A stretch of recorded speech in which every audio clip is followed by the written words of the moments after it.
se llama Bringing Your Game to China, y Luke nos va a estar contando su experiencia como digamos, un profesional que es parte de Cocos, de la empresa del motor, del engine.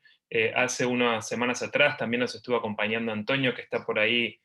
También le mando un saludo, unos buenos días a Antonio Flores, que nos vino a presentar la nueva versión del motor. Y en esta ocasión Luke nos va a estar contando sobre cómo los desafíos y también digamos, las cuestiones que hay que tener en cuenta si uno desde Argentina, desde Latinoamérica o desde donde sea, quiere ingresar al mercado chino con un videojuego. Entonces hay cuestiones muy importantes que hay que tener en cuenta y que hoy Luke nos va a estar contando su experiencia. Presento en español, pero ustedes saben, a todos los que están allí conectados, que también les agradecemos mucho que estén hoy aquí con nosotros acompañándonos. La sesión va a ser en inglés. So, Luke, very welcome to our session this morning for you, night for us. We are very happy to have you here tonight. And well, you will present your deck that you prepare, and after the presentation of Luke will be a space for Q's and A's. So without more preamble, Luke, it's all yours. Oh, okay. Thank you so much. Yeah, me llamo Luke Stapley. I'll try to speak in English because mi español es muy guapo. So, and I don't know if even that's for good English or Spanish. So I just want to welcome you guys all for coming, and I want to thank you guys for coming and listening to what I'm going to be sharing. It's going to be a very fun talk. I think a lot of people are looking into this kind of thing, and so I'm hoping from what you learn here and what you understand from here, this gives you kind of an understanding of exactly where things are going to be going for you if you want to be doing this kind of stuff, and what you want to be doing in the future to prepare yourself to come to China. Because the China market is a great market, and there's a lot of game companies here in China that are looking for developers, especially smaller and indie developers, just like yourself, to come into this game industry here in China. So let me kind of introduce you a little bit about my talk, and we'll share a little bit more about who Cocos is and who I am. So let me go ahead and share my screen. There we go. And let me resume my slide. So let me introduce myself and what we'll be discussing. So first of all, what we'll be discussing is, why do you want to come to China anyway? I mean, it's a whole different country. What's the big reason why a lot of these companies are going to China? Another thing we're going to talk about is, what are the requirements? What do you need to have before you even start to think about coming to China? Also, what should I prepare when coming? Should I just come in there guns a-blazing, hoping everything's going to work out? If you think that way, you're probably going to fail pretty badly. And also, who to talk to. Can I just do this by myself? Do I have to have a publisher? We'll talk a little bit about all these kind of issues, because a lot of developers these days want to have the opportunity to kind of do their own thing, but there's a little bit of a problem here in China by doing that. So let me go ahead and let me tell you a little bit of who I am. My name is Luke Stapley. I'm the marketing director at Cocos. I have over 10 years of game industry experience, with 5 years in China's game industry. I've worked at companies like Microsoft, Nintendo. I've worked at a lot of game publishers. I've worked at a couple of them that were for Mppa 5. I game tested for Nintendo DS games. I've tested for Microsoft Xbox games. I've had a lot of experience and a lot of age in the game industry, and I've done a lot of different things, from customer service, localization, programming, testing, marketing, and also a podcaster. I was a podcaster a very long time ago, and also a journalist, which is one of the big things that I love about what I've done. Is journalism has helped me to get into the industry. if you ever want to talk to me and ask me any questions, if you have any questions, or if I ramble on way too fast or too much, you can always email me at my email. It's luke.stapley@cocos.com, or you can always tweet me at Game Addict. Those are my two ways you can contact me that are very easily able to contact me. I'll be able to pick up, and you can answer, and I'll answer any of your questions. So before we start, let me tell you a little bit about Cocos. With all these kind of presentations, we love to kind of give a little bit of information about who our companies are. And Cocos is a great company. We have over 1.4 million registered developers making games using the Cocos game engine. And the Cocos game engine has been kind of the best open source game engine in the world. We've had 10 years of industry experience, and many of the best games that have been made for the mobile in the early years and also today are used with Cocos. We have over 100,000 registered games using Cocos, with 70% of the top 20 best-selling apps in China made with the Cocos game engine. We've got games that you probably have played, like AFK Arena, Barbarian IO. We've got Choices, Final Fantasy Record Keeper, Fire Emblem Heroes. You can see here we have a ton of games, even games that have made over 1.5 billion US dollars in their game, in their whole history. I mean, it's amazing what these games have done. And we've worked with a lot of really great companies. We work with NetEase and Tencent, which are the top two game companies in China. We work with Square Enix, Bandai Namco, Lilith Games, Ubisoft, DNA, and Nintendo. So you can see here, we've worked with a lot of the big guys, but we've always worked ourselves to think that we're helping the smaller developers. And in fact, we've had a lot of smaller developers start in Cocos and build themselves up into a lot of really great companies, thanks to the work that they've done with Cocos. And we're really proud about that, because we really want developers to have the opportunity to have great tools. And we know that if you have great tools, you'll be able to make games faster, easier, and with less effort. And that's the big thing we want in the industry, is we want games, and we want fun and exciting games, and having great tools to help you makes things so much easier. We can compare that to, like, with Disney or Pixar. With better computer technology, we're seeing even better types of storytelling at Pixar compared to earlier years, which were still pretty good though. But, talking about game engines, our biggest game engine we're working with right now is Cocos Creator. Cocos Creator is really big. It's probably the biggest open source 2D, 3D game engine currently being used, especially for HTML5. A lot of opportunities for you if you want to make HTML5 games is with Cocos Creator. We're using TypeScript and JavaScript. We love JavaScript, but TypeScript is kind of our mainstay, because TypeScript really shows off a lot of opportunity for the smaller micro games, but also more medium level, higher quality games that you'll probably see in the future that are not AAA. We like to export with Cocos Creator, you can export to HTML5, Android, iOS, Wechat. We'll talk a little bit about Wechat, and TikTok, and we'll talk a little bit about that as well, and a lot more. The great thing about Cocos Creator that we're really happy about is that it's free to use. Excuse me. No, I'm not sick. Don't worry. It's free to use. There's no royalties. You can use it for as much as you want. You don't have to pay anything for it. So if you have any issues with it, if you don't have to pay us 1 penny. We have other ways to make our money. So as a game developer, this is great. You don't have to worry about any of this. I was hoping I wouldn't have to use that, but oh well. So why come to China?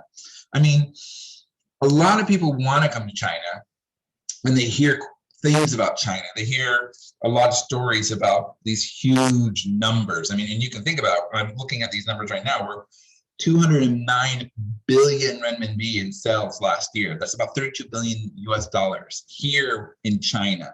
I mean, that's a lot of money. And people are saying, wow, that's a great opportunity. And it is, because it just keeps growing every year. So I've been here for the last 10 years, and every year the mobile industry is just growing again and again and again.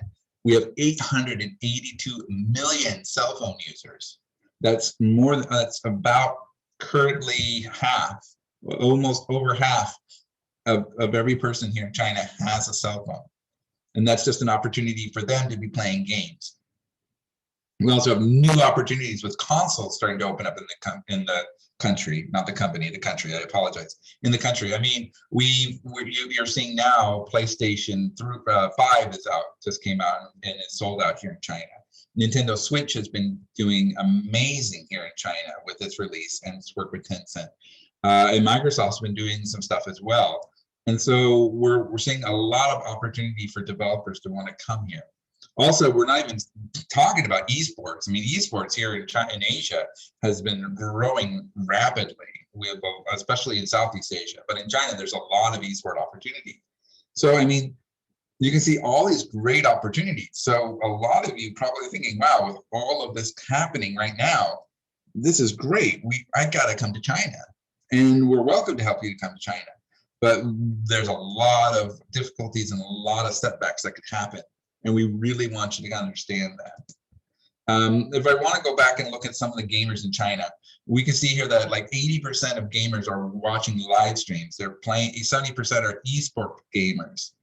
And one of the big things you'll find that's very interesting is 48% of gamers are women. And this is a trend that's very fascinating because we talk a lot in the West about trying to mediate where we're having 50% men, 50% women. And in China, we've had almost 50% women for many, many years.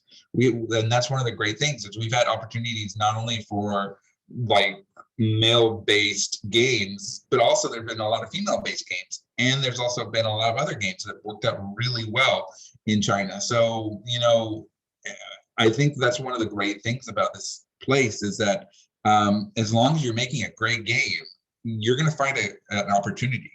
I mean, one of the things that I've always talked about with the casual game industry, making casual games, is the demographic or the people who are playing them the most are not young men, but actually 35 to 55-year-old women. And people go, well, that's great. They're probably not going to be playing a lot of games. And I go, yeah, but they're spending a lot. And so a lot of them are playing a little bit of game while their kids are out at school, or maybe they're waiting for their kids to do something, or they're out shopping and they're on the buses. They are paying money to play these games. So that's one of the most fascinating things. And you can see here, 97% of people that are aged 18 to 24 are gaming. 25 to 30, 94%, even 31 to 35%, we're getting 90%. So you're seeing we're getting a lot of older people in China are playing games. Another thing that you're going to see here that's a very interesting thing that I won't go too far into, and this is all data from Nico Partners, one of my friends who do research within the video game industry, is that 24% of gamers are living in tier 1 and tier 2 cities. And when we talk about tier 1 and tier 2, that's usually meaning the biggest cities. So for example, tier 1s, we always say Beijing, Shanghai, and Guangzhou. These are tier 1 cities. These are cities that are very highly industrialized. They have subways, they have buses, they have internet that's good internet speeds. They're pretty much as good as any city you find in America. Tier 3 through 5, on the other hand, or tier 2 are usually a little bit lower. So they'd be like outer cities of Beijing, like Tianjin, or outer cities of Guangzhou, like Shenzhen, or Shanghai, there's Hangzhou. So there's a lot of smaller cities. They pretty much are close to tier 1, but they've got one or two things that are just not making it. And then 3 through 5 are probably the villages, where you probably see smaller cities like Lanzhou, Zhuhai, and some other cities that are really not there yet, but are growing rapidly. And you'll see that 30% of the revenue from these tier 1 and tier 2s are coming from these tier 1 and tier 2 cities, but a lot of it is coming from these tier 3 through 5. And the reason behind that is that, you know, with a lot of these smaller villages, they have 3G or 4G, but they don't have movie theaters. They don't have other opportunities for entertainment. So a lot of them are spending money either watching TV on their phones through the internet, or playing video games from their 3G or 4G. So it's an exciting opportunity. And you can see it with online behavior. Only 45% are going to the cinemas, while 91% are watching them from their home. And that's kind of the internet age that's happened in China. It's exciting. And I've been here for the last 10 years, like, seeing it. And it's so amazing to see this growth from, small video streaming ideas all the way up to now. We have major movies coming out on these online film apps that are coming out on your phone. It's amazing just to see the growth. And you could be a part of it too if you have a really great game that will work. So let's talk a little bit about the business side, because I could talk a lot about the fun side a little bit later. And if you have any questions about the fun side, we could talk about that. And I always talk about, when we talk about gaming, it's like a restaurant. There's always the front end where you're gonna have the waiter, you're gonna have the tables, and you're gonna get to see the food when it's finished, and you're gonna be enjoying it in the front. But there's always the kitchen where you're gonna be the preparation, the finances, the business side. And for me, I've done both sides, and for me, the most fun I've had is in the business side, the back end. And so I love sharing that with you guys, because there's not a lot of discussion. There's always a lot. If you go to GDC, it's pretty much a ton of just talks about the front side, and you'll look at what the cool games are and why they were so cool and all this stuff. But I love to talk about the back end. So one of the things I have to talk about with back end is bringing your game to China is, what are the steps it's going to take to get your game from bringing it to China to actually being on the Chinese stores? Because in China, we have a little bit of an issue. With iOS, we have the App Store, and that's it. But with Android, you could be exporting your game to hundreds of different app stores. There's a lot of different app stores because Android allows for a lot of different opportunities and a lot of different places to upload APKs. You're able to kind of have your game there anywhere you want. We'll talk a little bit about PC and console as well. But whenever you're bringing your game, there's always going to be these 4 steps, especially when you want to get money outside of advertising. You're going to have to go through these 4 steps. And the first one is registering your game. And this is, of course, necessary because you need a copyright. You want to make sure nobody steals your game. And a lot of people say that China doesn't really obey copyright. And the answer is it kind of was, but lately copyright has been really expanded, and the laws for copyright have been really expanded to the point where a lot of even foreign companies that register their private their intellectual property are actually winning in courts in China. So it's become more and more apparent that you can actually register and get a trademark in China and actually win court cases. And so it's super important. You need to do this. And also it's very important because it's a very vital part of this kind of the steps that you're going to go through. So once you've registered the game, you're going to go ahead and get it copyrighted. So you're going to get a copyright from registering it. So you have to register. And also, by the way, when I talk about register, we're also talking about registering your company, because you're going to have a company that kind of works with you. And this registration can be done if you're Chinese, for example, by yourself. But when we talk about registering with a company, you're going to have to use a publisher. There's no way around it. A lot of developers have been wanting to kind of do everything by themselves, but you're going to need a publisher. This is kind of a rule that was a little bit shady in the old days, but in the last 4 or 5 years, it's impossible. We've had a lot of Korean companies that have tried to do it by themselves, and they put so much red tape that it's just not going to happen anymore. So we'll talk a little bit about which kind of publishers are probably good ones for you to pick up. And of course, we talked about copyright. You got to copyright your game. After you copyright your game, you're going to need to get an ISBN. Now, what is an ISBN, you might be asking? An ISBN is is a kind of a numbered item that tells the people what kind of, well, how can I say this? If you go to a library, a biblioteca, you'll probably see all of these books have a number on them to kind of signify where this book is and where it's registered. you need to get an ISBN as well.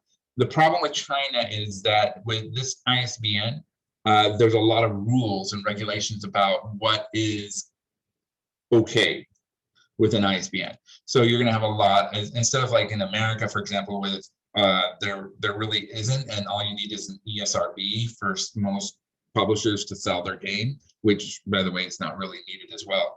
But an ESRB, it kind of give it a rating here in China that you have to have it graded by the government.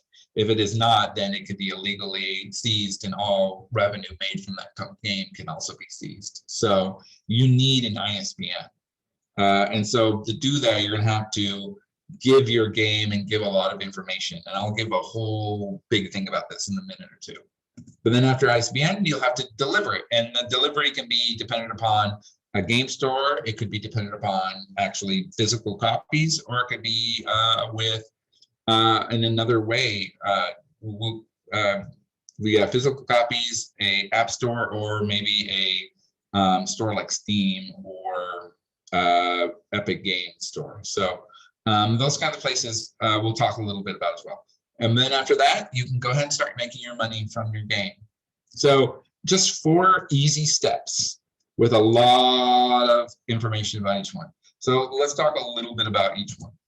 So getting yourself registered. So to publish any game online, you're going to have to find a publisher. Like I said, there's no way to do this as a foreign or a joint venture. And a joint venture meaning 50% is Chinese company and 50% is you. It just does not work. It has to be completely Chinese based, 100% Chinese. So you're going to have to find a Chinese company that's going to support your game. And it's, I know it's going to be a little bit hard for a lot of people, because that means you're going to give up a little bit of your money. But in the long run, if your game's really great, you're going to make a lot of money from it. So, because like I said, we have over 800 million online gamers or mobile gamers. So, I mean, if you think about even just getting even half of 1%, you're going to be making a lot of money. So it's kind of something, it's kind of like the thing you're going to have to do. Luckily, we have a lot of friends that we worked with in the past, or we know. We worked with App2D a while ago to give a introduction to China PDF a while ago. Zplay has also done some great stuff. Yoda One has been one of like the first big winners in this kind of stuff. We're bringing games like Crossy Road to China, and Crossy Road made a lot of good money out of it. Joypack is one of the European companies that's doing this as well. 4399 and 233 are 2 Chinese companies that my friend Antonio knows that can help us, that helps us. iDream Sky is a company that I've worked with before, and they work with Tencent, and they bring out some great games. They brought out Gardenscapes, for example, to China. Another couple ones, I've got friends with Perfect World. Perfect World is great for MMORPG. My Games has been doing this for a while, and so is App in China. App in China has been trying to bring apps to China, both video games and just regular apps. These are some great companies that we've worked with based in mobile. And a lot of them, but some of them will also work with PC as well. So I would definitely, if you're interested in doing this and you have something that's amazing, we can go ahead and we can help you contact them. Especially if it's with Coco. If it's with Coco's, we'll totally help you out with this. You know, being a little bit biased about people using our game engine. Anyway, actually, after that, we have to get your game copyrighted. So let's start with like the real legal issues now. The publisher needs to go to the CPCC. So if you're working with a publisher, you'll need to sign an agreement with them saying that you're going to work with them. This publisher is going to have to go to the CPCC, which is the Copyright Protection Center of China. And these are the people who fill in your copyright. You're going to have to fill out an application. They're going to have to share the joint development contract. And then this is the part that really scares a lot of people, is that you need to give them a sample of the work, meaning you're going to have to give them 30 to 60 pages of your code. Now, a lot of developers don't want to give out their code, and I totally understand that, because, you know, with a lot of people fearing IP stealing in China, it's a big fear for a lot of people. But, you know, this is kind of one of those things that is necessary for you to keep your ownership. So make sure that when you make that joint development contract, that it's a very ironclad, where they're not able to use your sample work in a future part. And a lot of them are pretty open about this. They're happy to help out and make sure that this works out, especially with good deals, especially the companies I just mentioned. There are some other companies that are also looking for Western games. You might want to look a little bit more into the development contract to make sure that they're doing that. Luckily, the cost is very cheap. It's about 200 RMB, which is about $35 US, and 120 RMB per 100 pages of code. So it's not too expensive to get copyright. It should cost less than $100 to $200 to get a copyright. It also will take about 30 working days. So this is probably going to be a painful experience, and you're going to feel a lot of pain in this, is because it's going to take a long time to get your game from getting signed with a publisher to getting a copyright to getting an ISBN to finally publishing it. Be expecting to have at least maybe 3 to 6 months tops, maybe even more, before your game is actually brought into China. So I wouldn't recommend that you do this as your only game. Maybe have a few other games that you're working on, and only bring out those games that have been doing really great in the world market that you know will probably continue to keep your company going. So this is one of the big issues we're having in China, is the speed. And this kind of goes into getting your ISBN. To get your ISBN, you're going to have to go through the NPAA, and it's an approval board similar to ESRB or the PEGI, but it's run by the National Press and Publication Administration, and it has to be approved by them. If they do not approve it, you will be not able to sell in-app purchases or even to sell your game. Now, there is a gray area, and we have we've talked to a few people, and that if you're only selling your game through ad monetization, meaning you have ads in your game, you can get away with it, but we're not sure when the government will change their mind. The problem here in China is that the government can change their mind in a day. The speed at which they can change laws here is very fast. Luckily, it's not happening all the time, but it can be very quick. So right now it's kind of a gray area, but you just need to get prepared to get an ISBN if you want to sell your game in China. And you could probably maybe even do testing with ads if you want to get yourself kind of prepared. But you'll probably find that if anything is of very bad nature, the MPAA will call you on it, and then your game and your publisher will be shut down or get a fine for that kind of game. And so who is the MPPA? Well, the MPPA is originally the ASRFT, which was the State Administration of Radio, Film, and Television. Originally, we had a lot of issues with the SARFT. SARFT was a problem for PC games for a long time. And what happened was the MPPA was built off of that as a way to add kind of web-based stuff as well, and also kind of consolidate all of the publications into one administration in the Chinese government. This was happening this happened a couple of years ago. And so if you ever read something and it talks about SARFT for some reason, just know that they're talking about the MPPA, the old version. But that's kind of a little bit more inside than you need to know. Now, the biggest part, and I'm going to be talking a lot about this, is the rules for the ISBN approval. When you want to get an ISBN, there are a few rules that they have that you must not have. If you have any of these things, you will not get your ISBN. So you need to be very careful. And this happens all the time in a lot of countries. When I was at Microsoft, we had an issue with one game where they had an image of a boy who was dead because it was a murder mystery game. We had to take out that whole chapter because it was not going to work in different countries. So you have to be very careful about what kind of stuff you have. The first thing they talk about is superstitions. They're very against superstitions, even though there's a lot in Chinese kind of belief systems. Just stay away, okay? Number two, fortune telling. They do not like fortune telling. They don't want you to do anything with fortune telling, so be careful.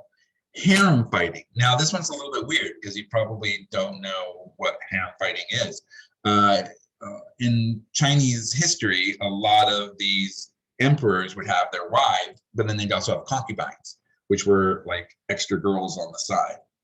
And they would fight with each other. And when they were fighting with each other, they would call them harem fighting. So they don't want to kind of have this kind of, well, this is my guy, well, this is my guy too, but we're going to fight each other to find out who gets, yeah, they don't like this stuff. So you have to take that out.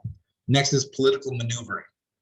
They don't want people to learn about like some kind of ways that politics is, of how people can use politics to get what they want. Just stay away. Gambling, I think I can pretty much don't have to talk too much about, because we know there's a lot of countries that just do not allow for gambling. Dress-up games, they're very a little bit not happy with dress-up games, especially with kids, because kid dress-up games is very popular in some places, and they're just a little bit hesitant about these kind of things. One that you probably heard a lot coming from reading this, if you've been studying up, is blood in any color.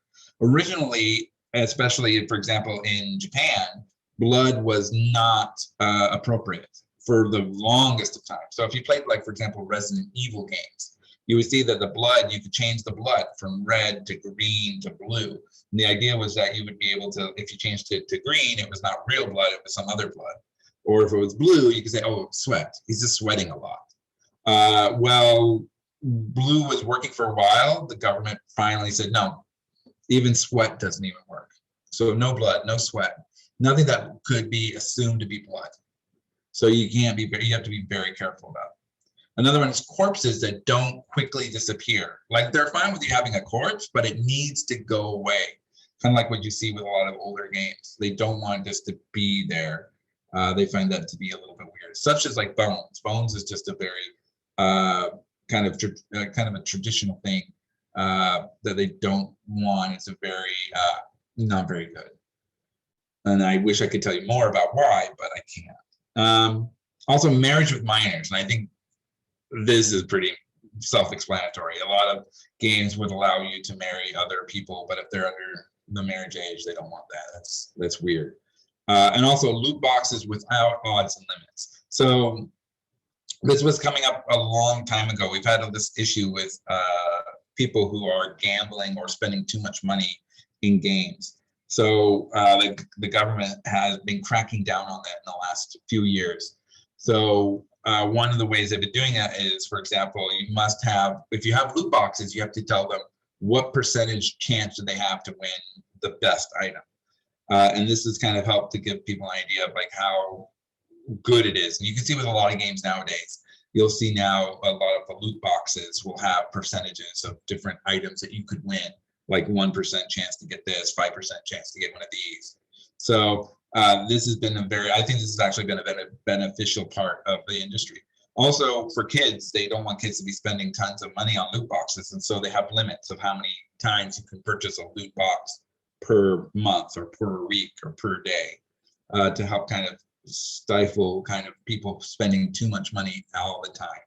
And we've had a lot of issues with this. We've had one game where I remember somebody was spending $5,000 to $10,000 on the game because they were having so much fun and they loved everything about it. So, I mean, that's awesome. I would love to have a $5,000 to $10,000 kind of a player playing my game, but the government said that that's just maybe a little bit too much, and especially here where not only do free-to-play games work well, people who play to win or will pay to win, meaning they will spend money to win, are not actually seen as a very negative thing. They're actually seen as a very, very good thing. They're saying like, oh, you've got the money, so you did it. Oh, that's a very good job. That's a good way of using your money, is to win these things.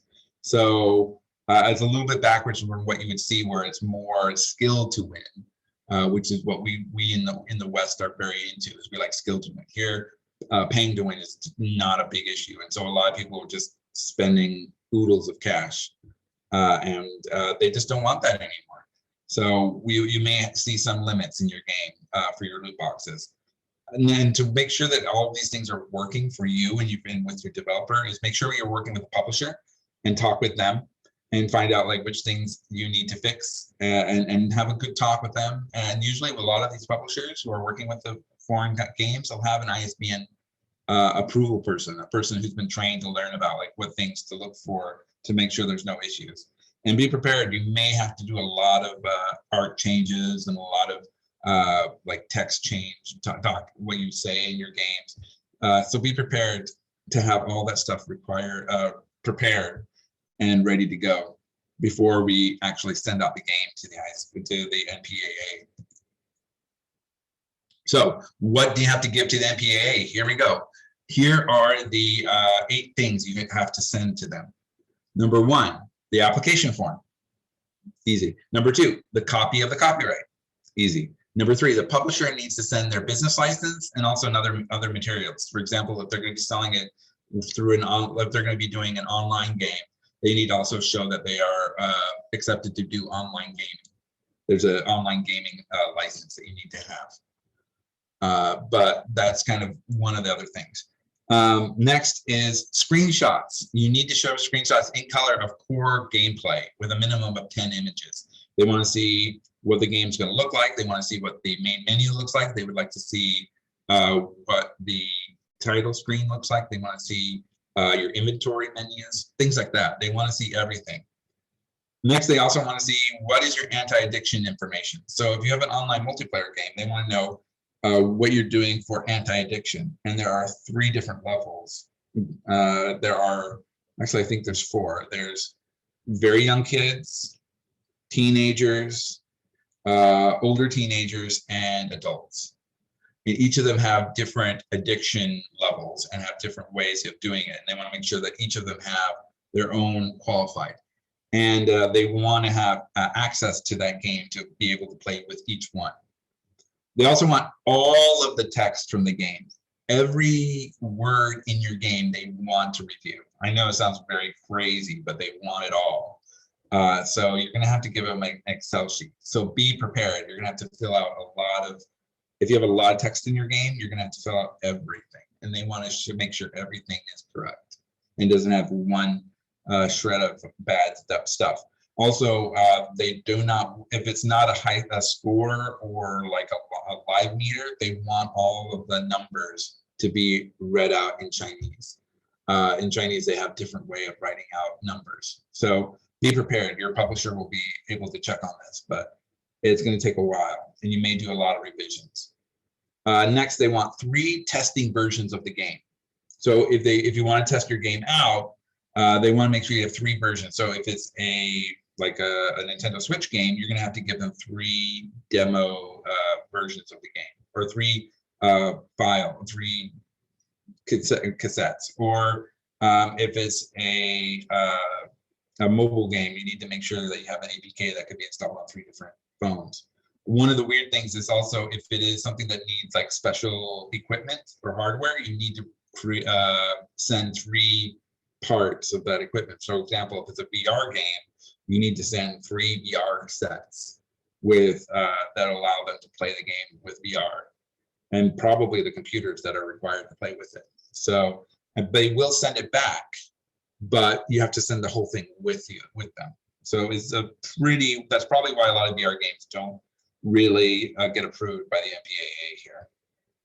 Also, you need to bring a CD that's filled with the instruction booklets, the box art, the text on the box art and the booklets, and 10-minute video of the gameplay, which includes the child protection kind of screen to tell them, like, if you're a child, you don't play for too long, you need to go out and have fun, stuff like that. They want to see all of that, and they want to see 10 minutes of video gameplay. So it's a pretty intensive review. And you have to be very careful because you only get in some areas you only get 2 strikes, and in some areas you get 3 strikes. But once you have all strikes, you're out. The game will never be able to be approved. So you have to be very, very careful when you make your games. So like I said, the video game company will send that information over to the Chinese government, and the Chinese government will tell you if you've been approved. Now, how long does this take? This is where we're having a huge issue in China. This can take up to 80 business days. That's right, business days, not 80 days, 80 business days, which represents probably 3 months minimum. So we're having a big issue with this in China. There are some kind of things that we're talking about that might be speeding it up, but right now it's not speeding up. So that's going to be the biggest problem we have for you, is if you have a game, you're going to have to wait a long time before it's approved and moves forward. I think Garden Skates was already out for 2 years before they were approved in China. So that's what's going to happen. Even Nintendo has to wait 80 days. I've talked to a lot of companies, even the biggest of companies, they have to do the same 80 days. So there's no kind of hope for the best. You're just going to have to live with it. So what platforms are available? So like I said, mobile, there's a ton of platforms, but the 6 that I think are probably the best that you should be looking at is Tencent, which is the people who are probably one of the best game companies here in China. There's Vivo, which have a phone.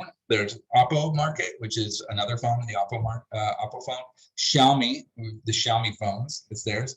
360 Mobile is one that I use because it's a little bit easier and they don't install things on your phone that you don't want. So they're pretty cool. And TapTap. And TapTap is been known to be the indie place for game developers here in China.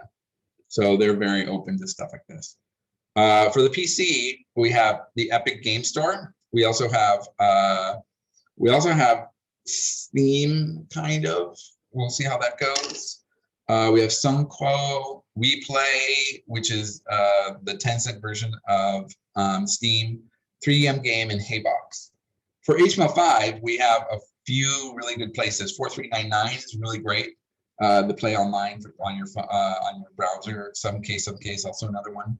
And then we have 2 apps that will play HTML5 games, and that's Wechat and TikTok. And TikTok in China will work. The problem is TikTok outside of China does not have games yet. We're hoping someday they'll change it, but as of now, they don't have international games yet. But it's one of the things that we at Cocos Technologies, Cocos Creator works with TikTok. So when you export your games, you can export them to TikTok here in China. And then we're just hoping that when they go international, it'll be great. WeChat's really big because WeChat is the biggest messaging app in China with over 1 billion users using WeChat all over the world. They're kind of like WhatsApp of China. One of the great things they have is that they have an app inside of the WeChat app. And with this app, you can actually play in this runtime HTML5 games. And these HTML5 games will work perfectly. And we've been working with them to make that. And so with working with Cocos Creator, these games are doing really well. Most of the games that are very highly doing really well are with Cocos Creator. This works really well with Android, but Apple, there's a little bit of an issue. So you probably won't see your game on the Apple WeChat app. Some examples, some really good games that we've seen coming out of there is like Depart Lord, which was made by Tencent. Jianghu Battle, which was a very fun action game. Galaxy Battle, which was a really fun Archero.io game that came out. And one of my favorites, Mr. Wong's Garbage Station, which is where you have your own garbage kind of junkyard, and you build up from that junkyard an amazing kind of money-making thing. It's pretty hilarious. It's got a lot of humor that's Chinese love. You can already see it looks pretty funny, especially having garbage men coming in. And at first, they're coming in holding a kind of a wheelbarrow worth of garbage, and then it kind of goes up to motorcycles, and then it goes up to real trucks. It's pretty fun. It's a really it really makes these economy games or economic games really fun. Another thing that's really coming up that I didn't really talk about that's also really fun is the mini app marketplaces, where people are putting these small HTML5 games into little mini app marketplaces where, you know, either they're built into the phone itself, so you can play it from the phone, or they're in the marketplaces for the phone. We have companies like Samsung, Oppo, Xiaomi, Vivo, OnePlus, Huawei, ZTE. These are all phone companies that are using these kind of mini app marketplaces.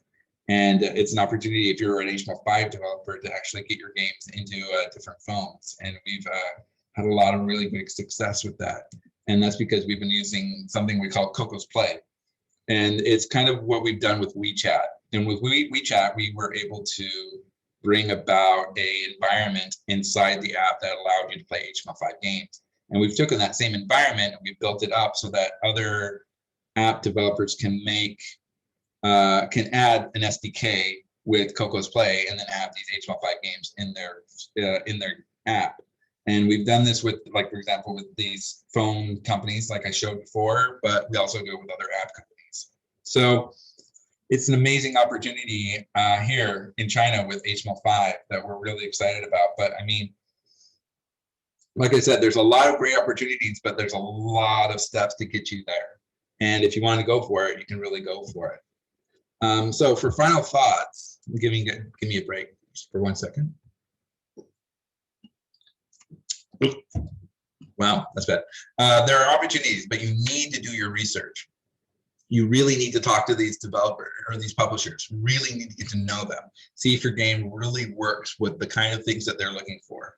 For example, Perfect World is a very MMORPG based kind of company, so you might want to look at them. While Yoda One is more, they're big into hyper casual kind of stuff. So you kind of gotta talk to them, see what kind of library of catalog they have, and see if your game's going to fit within their kind of stuff. Because if it does, then they're going to be easier. It's going to be easier to talk with them and understand them. So find that right publisher for you.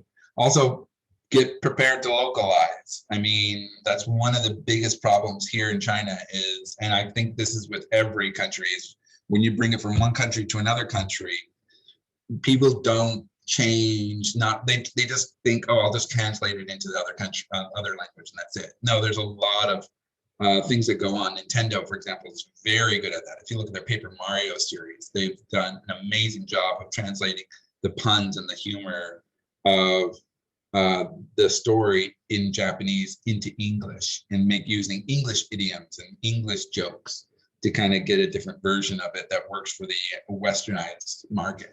So you're going to probably have to do that. So be prepared to talk to your publisher about the need for localization. Also, listen closely to the things that could get you in trouble and minimize those as much as possible. Just like with everything is with business, you want to minimize any risk that you have within the industry. So that's it. If you have any questions, you can always message me at my email, luke.stapley@cocos.com, and we'll talk. Or if you have WeChat, my WeChat ID is Game Addict, and my Twitter ID is also Game Addict. So I'm always happy to answer questions in English, or I'll try my best in Spanish. But thank you so much for coming and listening and learning a little bit about what it takes to get into China. And I think we have time for a Q&A. So please bring as many questions as you can, and I will try my best to answer all of them. Well, first of all, thank you so much, Luke, for this presentation. And yes, we do have a couple of questions. I'm going to switch into Spanish to encourage people to ask more questions and be right back with you. Muchísimas gracias a todos y a todas por sumarse. Si tienen alguna pregunta y quieren hacerla en español, pueden hacerla dejándola en el chat y nosotros se lo traducimos a Luke, no hay problema. Well, back to you, Luke. We have, wait, I'm going over the questions. Nicolas wants to know, going back to the code that you have to present when you were talking about copyright. He wants to know what is a page, or what is considered a page, what formats are accepted, for example, to present this content. I would probably just kind of put out regular 12-point kind of copy that you would probably see but you need to put a lot out there. They want to know, you want to make at least kind of an effort to kind of show why your game is different in the coding than other games. So, but there isn't really, I don't believe there is a specific style. If there is, it wasn't in the research that I found. So talk to the publisher. But you do need at least 50 pages. And even if your game is less than 50 pages of code, then you're gonna have to share all of the code. Excellent, thank you. And we have another question regarding communication, and I bet it's also related to this documentation that you need to present. What percentage of the communication is in Chinese during that process? Yeah, that's a good question. Do I need to know Chinese to actually work with these people? The answer is no. A lot of them know English or have a good idea of English, or will have somebody within the group that knows English pretty well. I mean, that's why I kind of shared some of the companies that I shared with. They have a pretty good English department, or people who speak pretty good English. I know, for example, I'm going to be talking with the Yoda One group tomorrow. We have a meeting. I'm also iDream Sky. I know the CEO. He won an award in last year or 2 years ago at the Pocket Gamer event in London. So yeah, a lot of them speak English pretty well. So if you speak English, it should not be a problem. If you have to speak Spanish, then you're probably gonna have to talk to Antonio, because he's the only Spanish person I know in the game industry in China. So very, very rare people. Yes, and if you want the contact information from Antonio, you can reach out to Luke as well. We have another question regarding, well, Coco's tutorials and documentation. In what languages is it available? Is it only in Chinese, or are there other languages that? Good question. So Coco, we have two different parts. We have Coco's 2DX, which is our original one that was started 2 years ago. That one's in English and it's fully documented in English, so there's not a problem. In fact, I think there's probably a few tutorials in Spanish. For Coco's Creator, it is in there. We have documentation in English. For tutorials, I am working on some tutorials. I do have one at our YouTube, youtube.com/CocosEngine. If you go there, you can actually go there. But the problem is that is only for Coco's Creator 2.4, and then the versions of 2.4, 1 through 5. We are working on a 3.0 tutorials right now. There are a few smaller tutorials, like we have one on building extensions that use Coco's Creator 3.0 in advance. We're working on these video tutorials. And I'm also, if you go to our website, cocos.com/en, you can go to our blog, and we have tons of tutorials at our blog. And we're starting to post a lot more 3.0 tutorials. But yeah, if you have any issues with documentation, you can come and speak with me, or you can always join our Discord. If you look up, and we can give you, if you want to, you can email me and I'll give you a link to our Discord, and you can ask questions there as well. We have a few Spanish speakers as well as we have a Spanish speaking section just for people who speak Spanish, and Antonio helps out in that area. Excellent, thank you, Luke. And we have another question following up on the type of games that have issues getting approved. They want to know if you can elaborate on the type of dress-up games that are the ones that have issues getting approved. If you can come up with any examples. I would think it's more of those games, not where like women or men can change costumes in the game. It's more where you physically drag like a dress onto the person, or where you drag a hat on the person. Those kind of dress-up games. A lot of these, I know there's an Israeli company that I forget the name right now, but they've had a lot of really good dress-up games that have done really well. with young children, but they just don't like that because, you know, when you undress them, you can see them in their underwear, and they don't like that. They don't want to have people seeing people in their underwear, even though they like bikinis and they like swimsuits, but they just do not want underwear, especially for kids. I mean, that's a huge no-no. So yeah, these kind of games where you're dragging different clothing onto people, they do not like that kind of stuff. Great, thank you for explaining that in more detail. And I have one more question regarding the strikes that you mentioned that you may have. Do you have any idea on how much that would delay the process? Yeah, because you're going to have to go through another 80 days. So if you get a strike, you're going to have to probably go fix it, and then you have to re-register again, and it's probably going to take another 80 business days to get it done. So that's why it's so important not to get a strike, because I mean, it just adds an extra 3 months plus whatever you need to fix to your preparation of the game. And so that's why a lot of people are upset about it, and we've seen a lot of smaller developers just not be able to make their games for the West Chinese market.